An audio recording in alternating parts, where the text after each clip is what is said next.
Mass leader అనే మాటకి cutout కట్టి నిలబెడితే దాని పేరే వంగవీటి మోహన రంగా అని దర్శి నియోజకవర్గ తెలుగుదేశం జనసేన బీజేపీ కూటమి ఇన్ఛార్జి డాక్టర్ గొట్టిపాటి లక్ష్మి అన్నారు. రాజకీయాల్లో పెను సంచలనంగా నిలిచిన నాయకుడు రంగా అంటూ డాక్టర్ గొట్టిపాటి లక్ష్మి డాక్టర్ కడియాల లలిత్ సాగర్లు అన్నారు. బడుగు బలహీన వర్గాల ఆశాజ్యోతి వంగవీటి మోహన రంగా అని కొనియాడారు. ఆయన 77వ జయంతి సందర్భంగా దర్శిలో గురువారం నిర్వహించిన కార్యక్రమంలో డాక్టర్ గొట్టిపాటి లక్ష్మి కడియాల లలిత్ సాగర్లు పాల్గొన్నారు. రంగాను స్మరించుకుంటూ రంగాకు ఘన నివాళులర్పించారు. ఈ సందర్భంగా గొట్టిపాటి లక్ష్మి మాట్లాడుతూ వంగవీటి రంగా కుటుంబంతో తన కుటుంబానికి ఎంతో అనుబంధం ఉందన్నారు. కనుకనే ఇటీవల తన ఎన్నికల ప్రచారంలో రంగా తనయుడు వంగవీటి రాధా హాజరైనట్లు గుర్తు చేశారు. యువత నాయకత్వాన్ని చేపట్టడానికి సిద్ధంగా ఉండాలని, అది కష్టమైన సుఖమైన వెనుకాడ రాదని తెలియజేసిన నాయకుడు వంగవీటి మోహన రంగా అని అన్నారు. ఒక సీఎం పిఎం కాకుండా రాష్ట్ర వ్యాప్తంగా విగ్రహాలు ఉన్న ఏకైక నేత, జైలు గోడల మధ్య నిలబడి ఇండియాలో శాసనసభ్యుడిగా గెలిచిన ఏకైక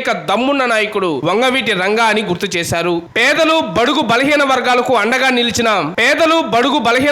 అండగా నిలిచి బెజవాడ బెబ్బులిగా పేరు పొందిన వంగవీటి మోహన రంగా నాయకత్వ చరిత్ర మాలాంటి యువ రాజకీయవేత్తలకు పాఠం లాంటిదన్నారు. ఆయనేమి కులాన్ని నమ్ముకున్న వ్యక్తి కాదని, తన గుణాన్ని నమ్ముకున్న వ్యక్తి కనుకనే వంగవీటి మోహన రంగా చరిత్ర ఆదర్శనీయంగా మారిందన్నారు. వారి తుది శ్వాస వరకు పేదల పక్షాన నిలబడి ఆఖరి రక్తపు బొట్టు వరకు పేదల అభ్యున్నతే ధ్యేయంగా జీవించినటువంటి మహానాయకుడు అని అన్నారు. వంగవీటి మోహన రంగా చివరి కోరిక కాపులకు రాజ్యాధికారం దక్కాలి అని కోరుకున్నారు. కనుకనే వారి ఆశయాలు భావాలకు అనుగుణంగా ముఖ్యమంత్రి నారా చంద్రబాబు నాయుడు, డిప్యూటీ సీఎం కొణిదెల పవన్ కళ్యాణ్ ముందుకు తీసుకుని వెళ్తున్నారని వివరించారు. రాష్ట్రంలో ఉన్న ప్రతి పేదోడి గుండెల్లో ఇంకా బతికే ఉన్న వ్యక్తి ఒక్క వంగవీటి మోహన రంగా అని అన్నారు. వంగవీటి రంగా వ్యక్తి కాదు, ఒక మహాశక్తి అని కొనియాడారు. వారిని స్ఫూర్తిగా తీసుకుని దర్శి నియోజకవర్గ అభివృద్ధికి నా శ్రాయశక్తులా శ్రమించేందుకు సిద్ధంగా ఉన్నానని గొట్టిపాటి లక్ష్మి స్పష్టం చేశారు. ఈ కార్యక్రమంలో దర్శి నియోజకవర్గ మాజీ శాసనసభ్యులు నారపశెట్టి పాపారావు, మున్సిపల్ చైర్మన్ నారపశెట్టి పిచ్చయ్య,